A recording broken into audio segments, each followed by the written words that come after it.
Butang. Lowest bid. Sinong nagbibid? Adi, sindikato automatic. Kasi kung magkano yung presyo mo, sisilipin niya, sabi niya, ibagsak ko. Magkano? 10 billion ang bid price? Okay. Ibaba ko, not less than 10. Dadive ako ng yung iba 8, yung iba 9. Siya 4.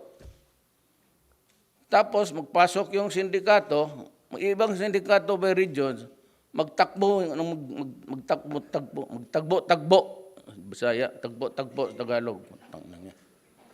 Itong Tagalog kasi tama na yung tagbo, inulit pa.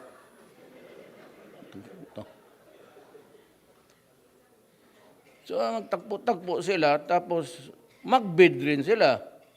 Ngayon, magdadive talaga yun. Sabi niya, sige, bigyan mo